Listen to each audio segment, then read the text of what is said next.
Well, how will the Tez Johnson injury affect number one Oregon? Penn State has its whiteout against Washington. Ohio State a week off against Purdue, and Indiana a 2-touchdown favorite over Michigan. Let's talk. It's time for the Locked On Big Ten Squad.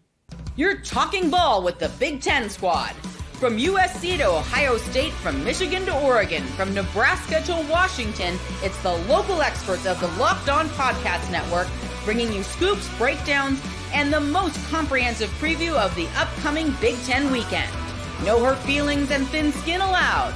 Squad up, you're part of the Big Ten Squad.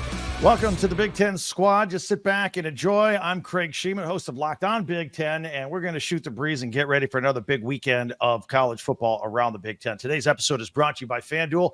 Place your first $5 bet, and you'll get started with $150 in bonus bets guaranteed. Visit FanDuel.com and get started today. All right, we got Spencer McLaughlin from Locked On College Football, Locked On Oregon Ducks. We got Zach Seco from Locked On Nittany Lions. We got Roman Tomashaw from Locked On Huskies. They're on a roll. They beat USC. We're all good, gentlemen. How are you? Let's start off with the Oregon Ducks. Hey, Roman, look, I'm doing the Will Rogers. Yeah, the Mississippi. Yeah, like all it is an M. Like that's really all it is. Mm-hmm. Yeah, or in some other circles, a downward-facing W. I see, Spencer. Solid situational awareness there from Washington's quarterback. Oh, we'll get there. Don't worry. All right. I see your Oregon Ducks in the background. Is that a Mickey Mouse logo on? Yes, this is indeed Mickey Mouse on my golf polo that I'm wearing. I just got back from the golf course and thought, you know what? He brought me some pretty good vibes out there, so why can't the vibes continue to roll here? Very, very pro Mouse here. Spencer, I think that's fitting because you're playing a Mickey Mouse team. There you go. There we are. Now we are underway. What's your handicap? What did you shoot today? I shot 2 over, and I lost the match to my friend because I have to give him 6 shots because I'm currently at a plus 0.5, and I can't play to that very well at this point in time because, well, it's busy season, shall we say. So I'm a handicap nightmare on the golf course, but that doesn't mean I suck. Wow, it sounds like you're pretty good to me. All right. Oregon looked pretty good going into the big house, owning it, winning the game. Tez Johnson got hurt. Thankfully, it's not a season ender, but your thoughts coming out of that. And by the way, loved the silver helmets and the white uniforms. So good. So good. So very, very good. Elite uniform game, I think, across the board. Michigan and Oregon. Michigan, just a very classic, solid look, and the contrast that the Ducks uniforms had, I thought, was really good. But talking Tez Johnson, I think Oregon can be okay for now. You know, it's Maryland, it's Wisconsin on the road next week, then it's a bye, and then it's Washington. Oregon should be able to win any of those games without Tez Johnson there. The Big Ten championship game is where I'd most and first like to have Tez Johnson back. And certainly if they're not careful, Washington's a better team than their record looks. Wisconsin's solid, got to play them on the road next week. But I think the Big Ten championship game would be an ideal target return date. Yeah. But the guys that he's got stepping up to fill his shoes, really good. I mean, Evan Stewart, get this, 6 of 9 games this year for Oregon. Evan Stewart has been under 30 receiving yards. So that, to me, is a pretty natural fit to replace that production. Is Oregon's offense at its best when Evan Stewart, Trayshawn Holden, and Tez Johnson, your top 3 receivers? Yes, absolutely. Justice Lowe has proved himself incredibly capable, and I think Evan Stewart sees a bigger role. And I think this Oregon passing attack with a couple of great tight ends can still find a lot of success. All right, before we unleash Zach and Roman back and forth pre-whiteout game, Zach, big weekend this weekend. Same result against Ohio State, a top 5 teams. I know there's a lot of frustration coming out of Happy Valley. You're still a playoff team, so there's good news in my opinion anyway. But what do you think coming off that week before we look ahead to this upcoming weekend? I mean, I'm not surprised that this happened, right? I picked against the Nittany Lions, and I knew the Buckeyes better than the Locked On Buckeyes guy, right? Not me though. Not me. Just I know Jay's team better than he knows his own team. Just think about that. You and I were on the same page there, but nothing changed for me personally because in the preseason I said, you know what, Ohio State's most likely going to be a loss. look at USC as that potential game that could trip Penn State up. 10-2 is the safe bet. They could probably go 11-1 and host a college football playoff game. Well, here we are. They still can go 11-1, but I don't like this matchup against Washington. It's the whiteout. I get it, but Washington's peaking, and Penn State's coming off of this emotional loss against Ohio State. So, and if history's told me anything, Penn State doesn't respond very well when they lose that game to Ohio State. Yikes. Roman, and you got this game. Now, you guys don't play well on the road, but hey, you did beat USC this weekend, and that's worth 2 wins in my book. So actually, if it's worth 2 to you, it's worth 3 to me. And this is the second year in a row that Washington has completely devastated the USC program, where this year they're forcing a quarterback change. Last year, after Dylan Johnson ran for 256 yards and 4 touchdowns, they fired Alex Grinch, which is, devastating to me personally, because there's nobody I love hating on more than Alex Grinch. I consider him my number one enemy in the world of college football. But it's riding high. It's wonderful. Anytime you get a win over USC, gotta love that. Zach, I don't know if I'd use the word peaking when describing Washington. I'd say they're on an upward trajectory, where this is kind of the win that you've been looking for, especially after spending a month away from Husky Stadium. That wasn't fun. 2 9 a.m. games, Pacific Coast time out here, Pacific Coast time superiority. But factual statement there. There's our point of unity between the Oregon and Washington fan bases. Nothing beats the Pacific time zone for sports. Yes. Zach, I legitimately don't know how you live in the Eastern time zone and are a diehard sports fan. That stuff looks horrible. I don't like horrible. It. I don't, because thank goodness I'm not a UFC fan, because a lot of those events happen at 11 o'clock midnight. Yeah, it'd be terrible. And I'm like, geez, man.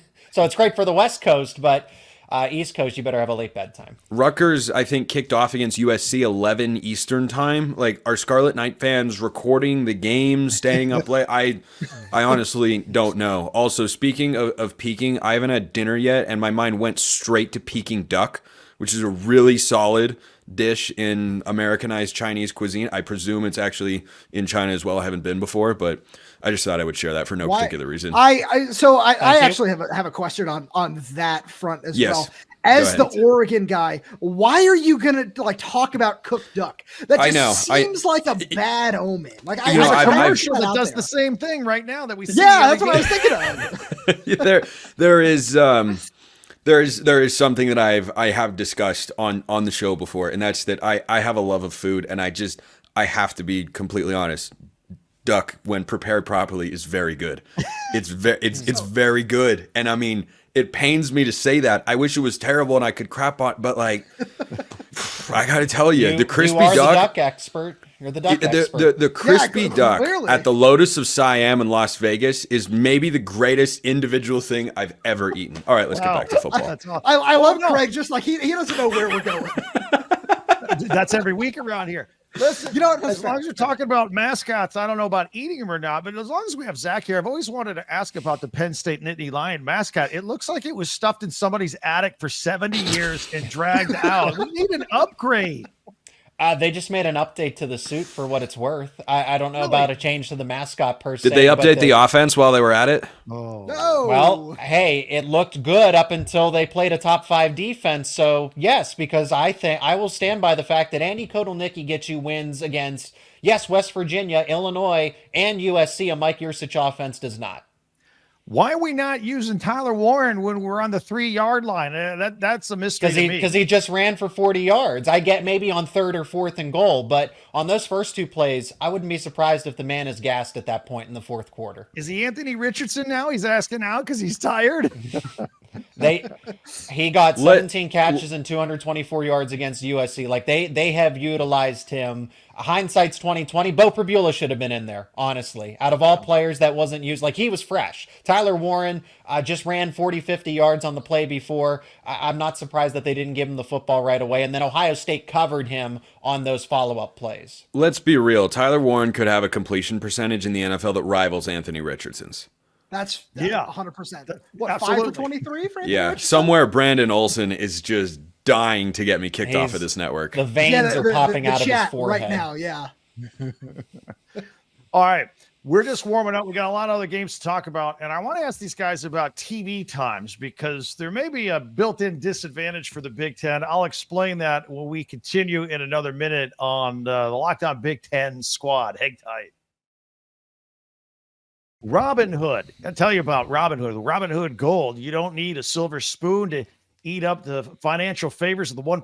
Robinhood Gold allows others to get the rates and perks usually reserved for the high society.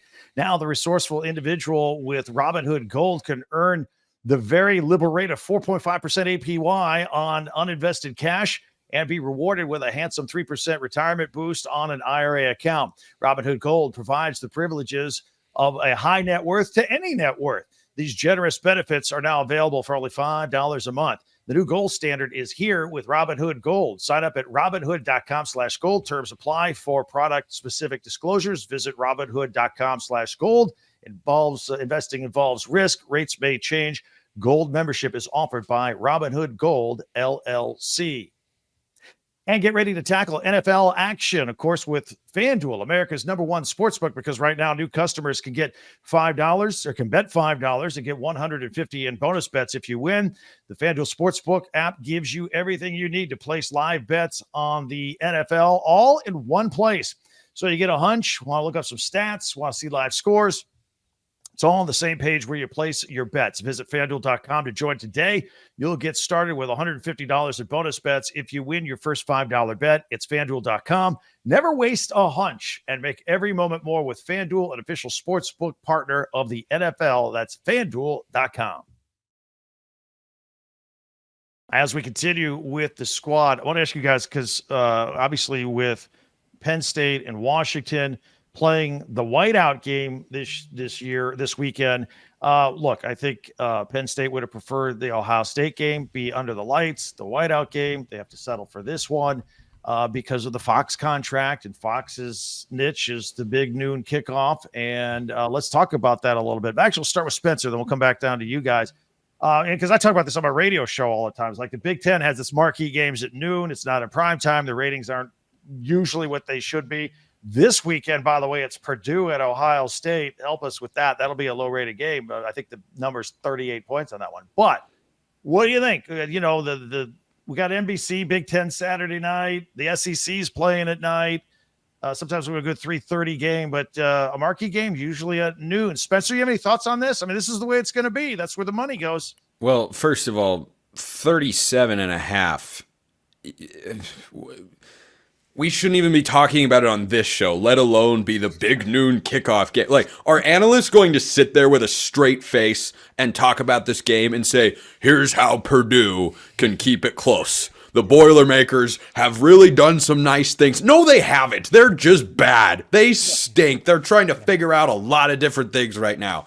So that's the first thing. The second thing is I'd like to bring this conversation back to USC. I'm so glad that USC blew up the Pac-12 so that they could go and lose to Big Ten and Pac-12 teams in the same season. I'm really, really glad that happened. You can chime in just a moment. I'm not done getting all of my anger out here. Oh, no. I'm just going to add to your point.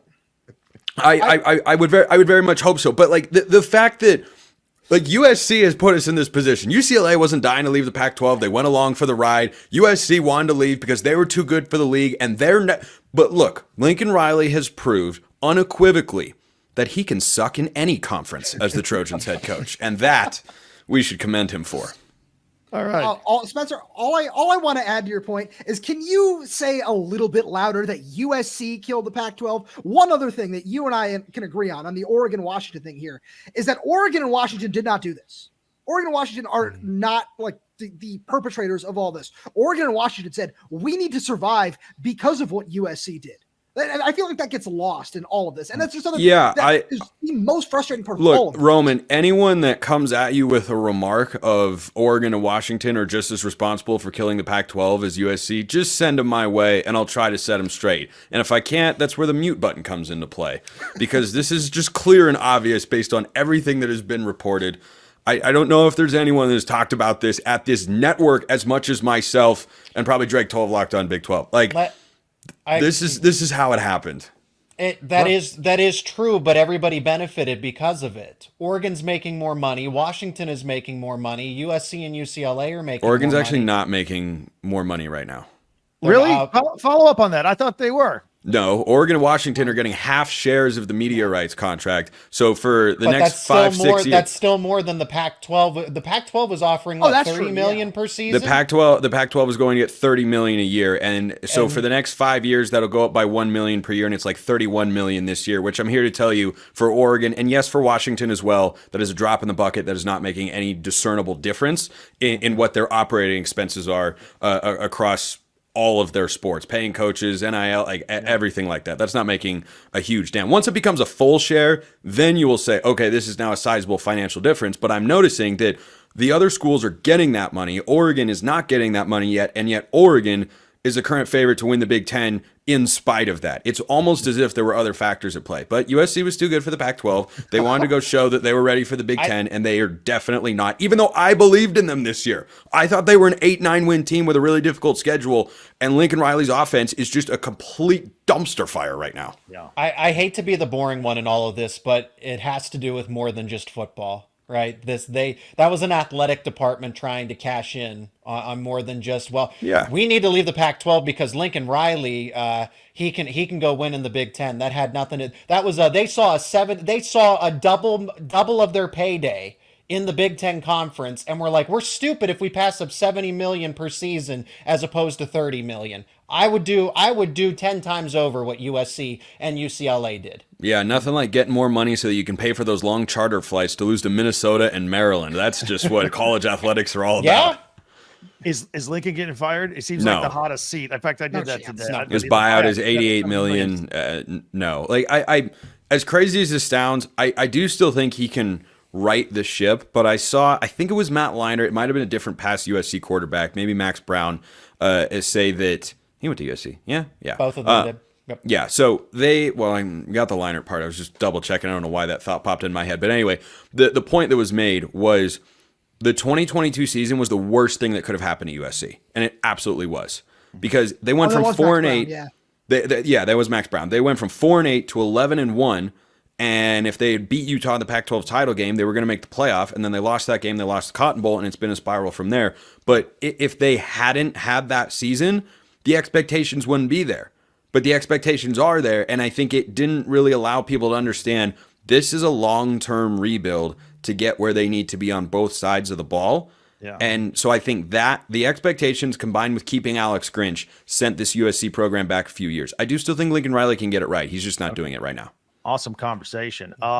Zach, let's follow up with this. The whole whiteout thing, you guys wanted it to be the Ohio State game. You got to do Washington here this week. How are people talking about this? Is it a big deal with the Fox News games?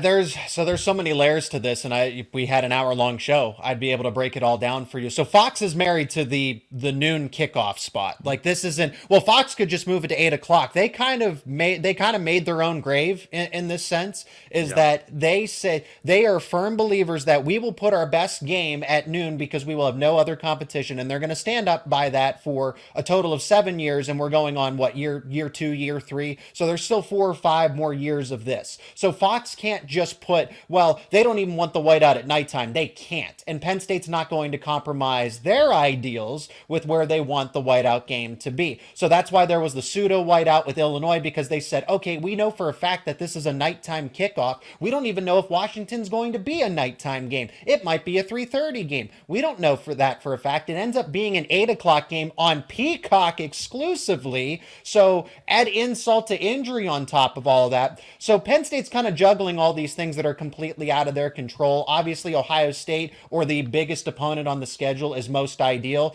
I think next year, that depending on who gets a hold of the fantasy TV football draft there, but Oregon would ideally be the whiteout game for next season. But I guarantee you, Fox is going to somehow have the first 4 picks because NBC and CBS like to trade all of these. They all swap around, and somehow Fox ends up with the first 3 of the 4 selections in their annual TV draft. So I wouldn't be surprised here, but there's so many factors here at play, and I hopefully summed it all up.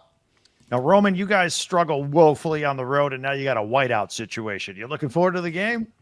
Craig, what are we doing here? First of all, you come in here and it's the whiteout should be Ohio State. It's Washington. Come on, man.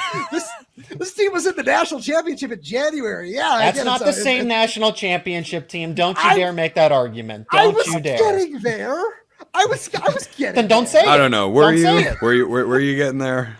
Yeah, I was. And Zach just, everyone's just, I mean, other than the head coach, the quarterback, four offensive linemen, three receivers, a tight end, three defensive linemen, two linebackers, four defensive backs. Same team. It's the same team. Both were linemen. It is the same name. Oh, that's right. It is the same program. Washington. That's true. No, it's yeah, that is true. But, that is all very true. But outside of that whole factor and all of this, I'm excited about what this game is going to be, but also Zach, don't sleep on those 2029 first round picks in all these trades that are coming back and going around here. But the thing that with Washington on the road, I'm curious to see what it's going to be like with a somewhat normal kickoff time. The loss at Lumen Field to Washington State in the Apple Cup was disgusting for a number of reasons, including 16 penalties. But on top of that, Washington has had to play a Friday night game at Rutgers and then 2 9 a.m. games at Indiana and at Iowa.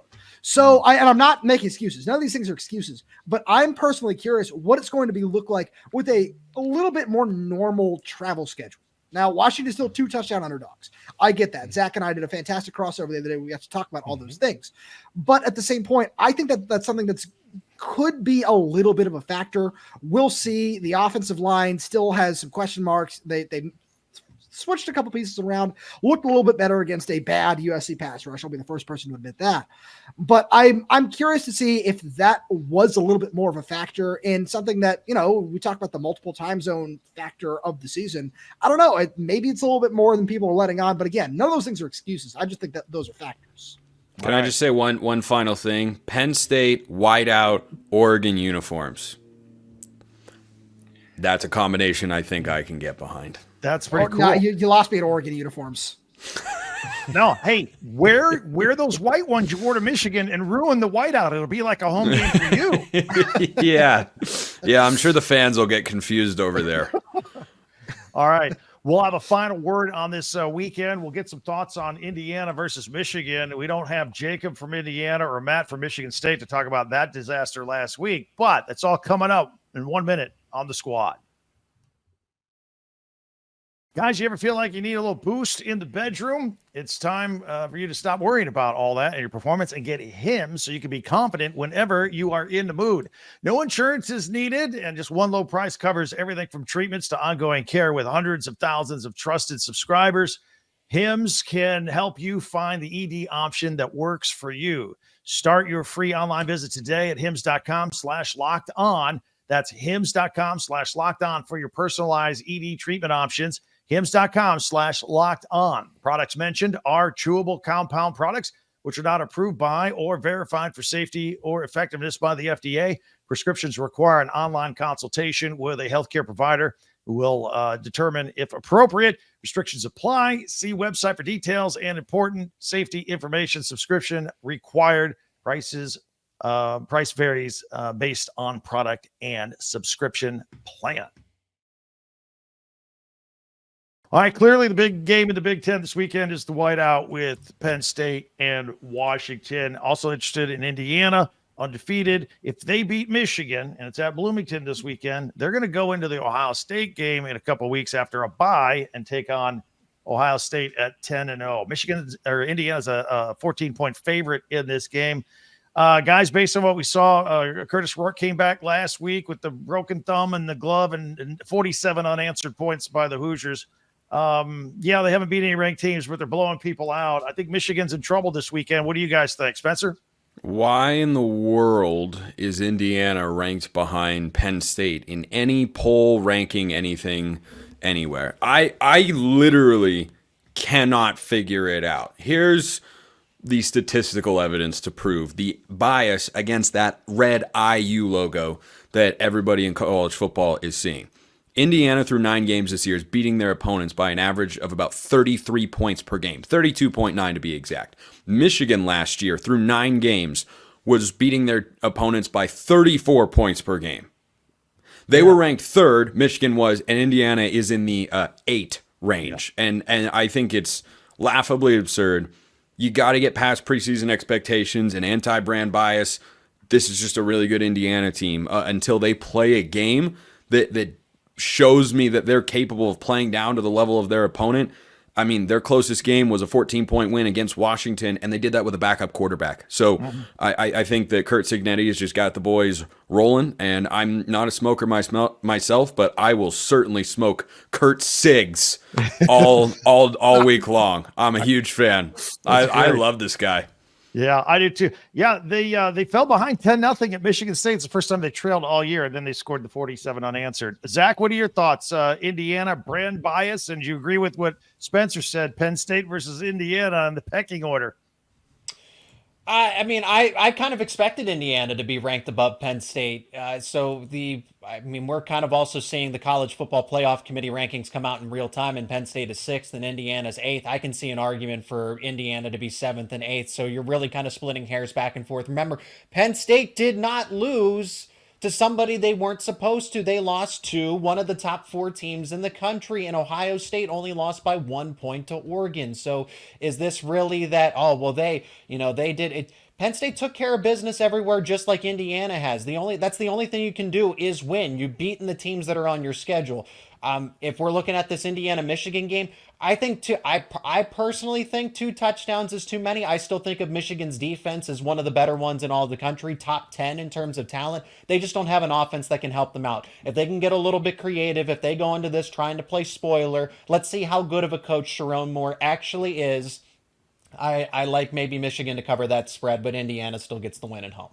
Roman, you've seen both Michigan and Indiana. Your thoughts on that matchup? Yeah, I'm really curious to see what this matchup is going to look like. Number one thing for me though is Will Johnson going to play in this game? Where we haven't seen him in a while. That's been one of the bigger things for this Michigan defense. Where I got to watch him up here at Washington. He did not look like he was 100% healthy in that game, and I feel like that might have been the last time he played. So that's something I'm going to monitor really closely. Obviously, this Michigan defensive line is still really talented. Stewart, Graham, Grant, there's still a whole bunch of really good players there, but this Indiana offensive line is no slouch. They've been really good all season long. I've been really impressed with what they've been able to do in the run and the pass game. So that's something I'm watching. Zach, I don't know if 2 touchdowns is too much in this game. And I think the one reason for that is Michigan's porous offense. There's that would nothing. Be the reason. So, yeah, I have a couple of thoughts. So first of all, on Michigan's defensive line, they are absolutely as advertised. And when Josiah Stewart is in there, I'm pretty sure they've got 3 first-round capable picks just going across the board. And Mason Graham is just an absolute force. This is going to be a really good test, not as much for the Indiana offensive line, which it certainly is, as it is for Curtis Rourke. If you watch Oregon's game against Michigan last week, and I talked about this on Locked On Ducks, I think one big reason Oregon's offense had success was Dylan Gabriel. Not just the way that he made plays in big spots, and Oregon was 10 of 15 on third down, but his ability to evade the rush, manipulate the pocket, get Oregon in the right protections is perhaps the biggest reason why Oregon did not allow a sack against Michigan last week. So Curtis Rourke has to be solid. He's got to know where the blitzes are coming from, where his hots are, and he has to do all of those little details well if they're going to continue having success. Because Oregon's offensive line got pushed around more than it has, even against Ohio State, all season long against Michigan. But there were still no sacks allowed, and Oregon still ran it well. Why? Because Dylan Gabriel did a lot of the stuff between the ears. Spencer, how much you beat Maryland by this weekend? All of it. All of the points.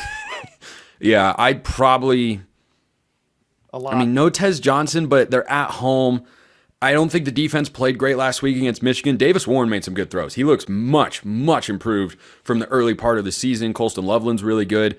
So I think that the Oregon defense has got a little bit of a chip after how they played last week. Giving up 17 points is more than I think they should have allowed. I thought they'd give up 6. So I think Oregon probably is in the 40 to 10-ish range against Maryland.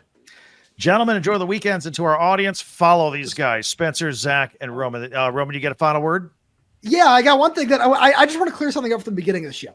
I got a little bit of a rant here. Spencer, we got to talk about this M, because it's not dubs down, it's an M. There is the M. no more. Yeah, there's no more empty. Yeah, there's no more empty just jeer in college football than dubs down.